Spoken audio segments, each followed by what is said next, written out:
Good afternoon, ladies and gentlemen. Welcome to the Harley-Davidson Museum Custom Bike Show weekend in Milwaukee. I have with me Steve Iacona from New York. He has entered many of our shows across the United States this past building season, and he's entered in the modified Harley class here today. Steve, you know, it's kind of an interesting bike that you have in that the rules for modified Harley state that you can't cut the neck to stretch or rake the frame.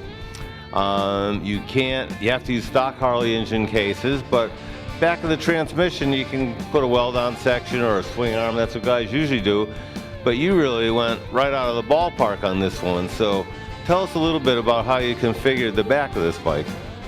Well, it's got a 2-inch stretch on it, and I did the tail section to resemble more of a modern sport bike, and I gave it a suspension with an adjustable ride height on the tail.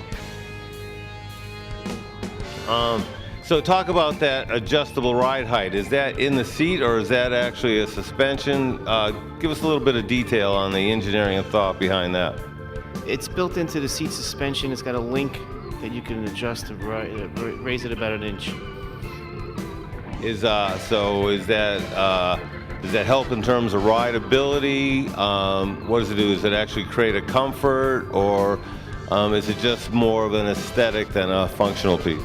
Well, because of the rear sets, I figured it'd be better to adjust the ride height so you would have more room in your legs and move around on the bike a little easier. So anybody can get on there and I can adjust it for them. That's great. You know, usually rear sets are something you see on a sport bike, and obviously this has a rigid type tail section, but it does again have that sport bike look. So it's a pretty unique interpretation of what's going on here for a custom motorcycle. So very, very interesting, as you can see in the detail of this photo. Let's talk a little bit more about what you did on the power plant. Any upgrades going on there? It was originally an 883, so I bumped it up to a 1200 with Buell heads and cylinders and dual 30mm Iaconi's.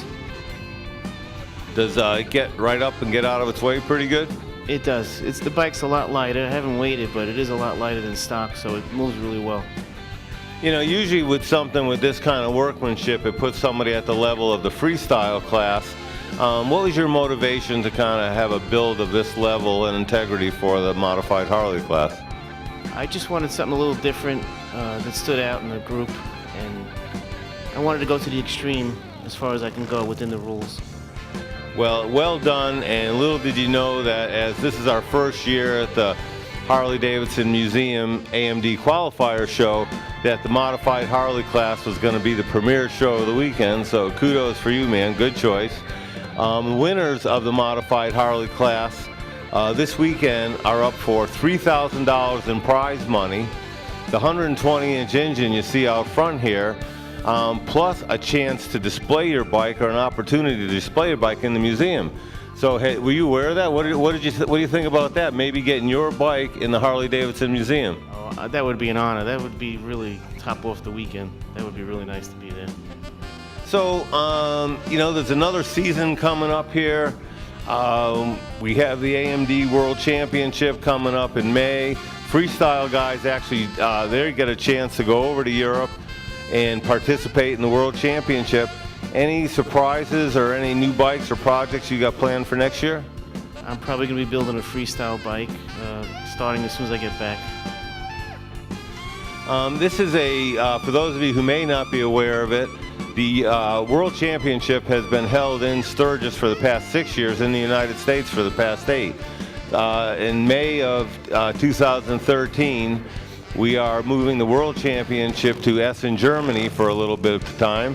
And we already have 3 people as part of Team USA that have qualified to enter the World Championship with a full expenses paid trip. And the winner of the freestyle class here this weekend will also qualify for Team USA and a trip to Germany. So what do you think about Harley-Davidson sponsoring this show, and what about the setup they got for us here? Oh, this has got to be the nicest setup I've ever seen going to a motorcycle show. The chandeliers really top it off. Nice touch. Really? We're getting pretty classy here, you know. Been doing these builds and some of the shows, you guys just wouldn't believe some of the places we've been to and the things we've done, but we really appreciate what Harley has done for us with this AMD Qualifier Show. They've given us a top shelf venue to display the dedication and the workmanship of these builders. We do appreciate everybody coming out today. And Steve, I know you're busy and taking the time to talk with us and explain the inspiration by your bike. Thank you very much for coming out. Oh, thank you. It's a pleasure to be here talking to you.